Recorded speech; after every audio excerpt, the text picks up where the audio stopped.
అధ్యక్ష చాలా సంతోషం అధ్యక్ష. నా సోదరుడు నిజంగా కూడా ఏ మంచి మనస్తత్వంతో ఇవంతా చెబుతా ఉన్నాడో. ఒకసారి తదస్తు దేవతలు ఉంటారు అధ్యక్ష, అట్లాంటి తదస్తు దేవతల ప్రకారంగా ఆయనకు ఆశీర్వాదం ఇచ్చి ఒక అపాయింట్మెంట్ ఇప్పించి ఈ కార్యక్రమం అధ్యక్ష ఒక బీసీ బిడ్డగా అధ్యక్ష నేను చిన్న కౌన్సిలర్ కించి వచ్చిన అధ్యక్ష. నేను కౌన్సిలర్ చేసిన, సర్పంచ్ చేసిన, ఎంపీటీసీ నా భార్య చేసింది, జెడ్పీటీసీ చేసిన, నా తమ్ముడు ఉప సర్పంచ్ అధ్యక్ష. ఇప్పుడు నా తమ్ముని భార్య కూడా మున్సిపల్ ఫ్లోర్ లీడర్ అధ్యక్ష మక్తల్ మున్సిపాలిటీలో. ఈ లోకల్ బాడీ వ్యవస్థ విద్యా అవకాశాలలో అధ్యక్ష మనసులో ఉన్నటువంటి అవకాశాలు మనంలో భావన చెప్పే ఓ ప్లాట్ఫామ్ ఇన్ని సంవత్సరాల తర్వాత దొరికింది అధ్యక్ష.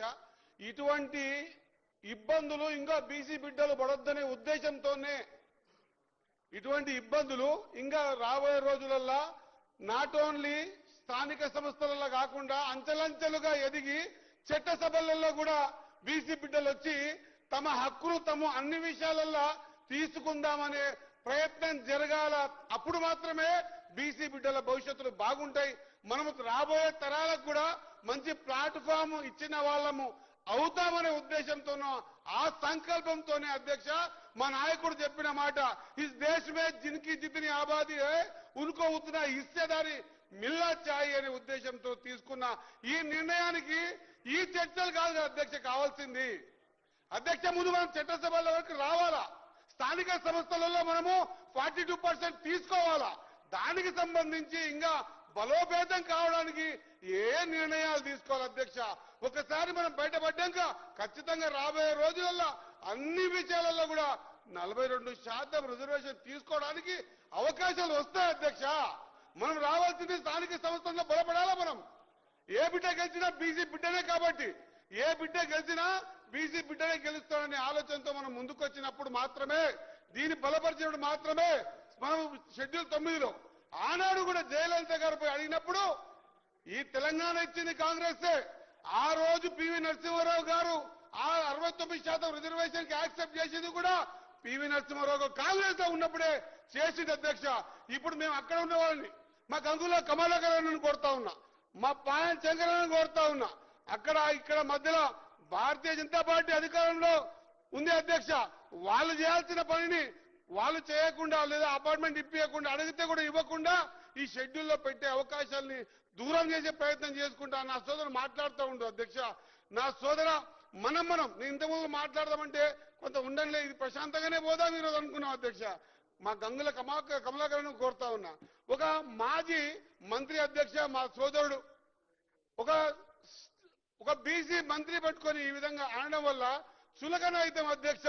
సభలో కానీ సభ వెలుపల కానీ మనని మనం అనుకుంటే ఏమంటారు చూడు అధ్యక్ష సామెత, నా కులానికి కులం వైరం నీసుకు నాసు వైరం అన్నట్టు మనం ఆ విధంగా పోకుండా అధ్యక్ష ఖచ్చితంగా ఎంతవరకు ఉన్నా కూడా ఈ 42% రిజర్వేషన్ ని మనం లోకల్ బాడీస్ లో తర్వాత అన్నిట్లో కూడా ముందుకు పోయే విధంగా ఒక బలమైన ప్రయత్నం చేసి మనసుతో సహకరించవలసిందిగా మా పాయల్ శంకరన్నను లేదా మా గంగుల కమలాకరన్నను మిగతా బీసీ నాయకత్వానికి ఇంత ఈ చట్టసభలు రావడానికి చాలా కష్టం అధ్యక్ష.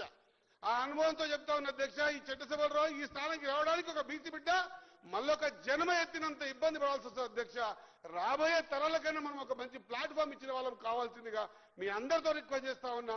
సభను చర్చలకు ముందు పోనివ్వకుండా మనం ఈ బిల్లుకి సంపూర్ణంగా మద్దతు తెలిపే విధంగా ముందుకు రావాలని 2 చేతులు జోడించి వినమ్రంగా నమస్కారం ముగిస్తా ఉన్నా అధ్యక్ష. నమస్తే అధ్యక్ష.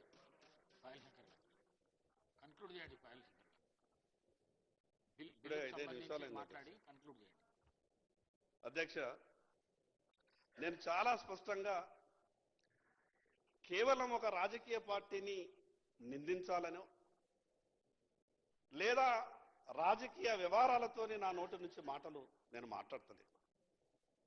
సామాజిక మార్పు అనేది రావాలని మీరు బలంగా కోరుకుంటున్నామని చెప్తున్నారు కాబట్టి ఈ రాష్ట్రంలో మీ చేతిలో ఉన్నటువంటి అధికారాన్ని అందరికీ పంచండి, జరుగుతున్నటువంటి అన్యాయాన్ని మాత్రమే ఈ సభ దృష్టికి తీసుకొచ్చేటటువంటి ప్రయత్నం చేస్తున్నారు. అధ్యక్ష పెద్దలు మంత్రి గారు ఒక మాట మాట్లాడారు.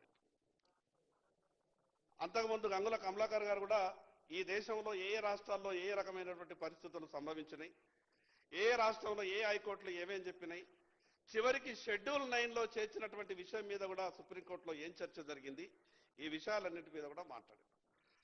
అధ్యక్ష, చట్టాలు చేసే ముందు న్యాయస్థానాల వైపు కూడా ఒకసారి చూడాల్సినటువంటి అవసరం ఉంది.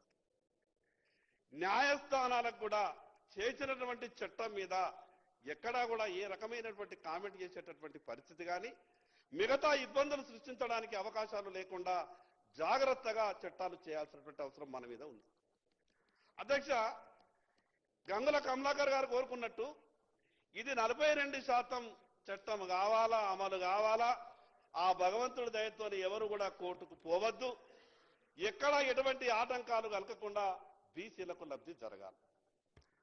అధ్యక్ష, చివరికి పార్లమెంటులో షెడ్యూల్ 9లో జోడించినటువంటి అంశం మీద కూడా సుప్రీంకోర్టు స్పష్టంగా చెప్పింది. మీరు షెడ్యూల్ 9లో చేర్చినంత మాత్రాన మాకు సమీక్షించేటటువంటి అధికారం లేదు అనుకోకుండ్రి, దాన్ని కూడా మేము సమీక్షిస్తాము అని గౌరవ సుప్రీంకోర్టు చెప్పింది. అధ్యక్ష, ఈ విషయం అయితే మంచిగా జరగాలని కోరుకుంటున్నాం. కానీ ప్రభుత్వం బాధ్యత లేదా? ఈరోజు మీరు ఇచ్చినటువంటి కామారెడ్డి డిక్లరేషన్ మీద మీరు కట్టుబడి లేరా? 5 ఏళ్లలో 1,00,000 కోట్లు ఇస్తున్నది 22. అధ్యక్ష,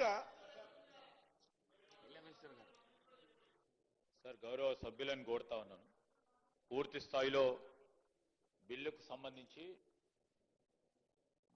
మాట్లాడే అంశంలో మరి బిల్లుకు సంబంధించిన అంశం మాట్లాడితే బాగుంటుంది. అధ్యక్ష, వారు మొత్తం షార్ట్ డిస్కషన్ చేపట్టారు. షార్ట్ డిస్కషన్లో చర్చలాగా వారు తీసుకొస్తా ఉన్నారు. అధ్యక్ష, మేము వారిని మళ్ళొకసారి కోరుతా ఉన్నాం, మీ పార్టీకి సంబంధించి వైఖరి ఏంటి? మీ పార్టీ ఇక్కడుంది, కేంద్రంలో కూడా ఉంది.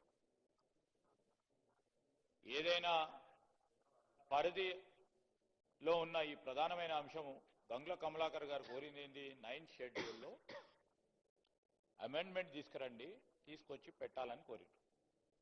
సరే, సుప్రీంకోర్టుకు సంబంధించిన కొన్ని అంశాలు ఉన్నాయి. చేయాల్సింది ఎవరు? కేంద్రంలో అధికారంలో ఉన్న పార్టీ చేయాల్సింది. మా నాయకుడు ఏమన్నారు? మొన్న హైదరాబాద్ పర్యటన సందర్భంలో కేంద్రంలో మా ప్రభుత్వం ఏర్పాటైన వెనువెంటనే ఈరోజు రాజ్యాంగాన్ని సవరణ చేసి చట్టాన్ని తీసుకొస్తామని చెప్పారు. అధ్యక్ష, ఆ ధైర్యంతో చెప్పమనండి వారిని, వారి నాయకుడు తీసుకొస్తారని. ప్రధానమంత్రిగా ఉన్నారు, అపాయింట్మెంట్ ఇచ్చి ఈ విధంగా చేస్తామని చెప్పమనండి.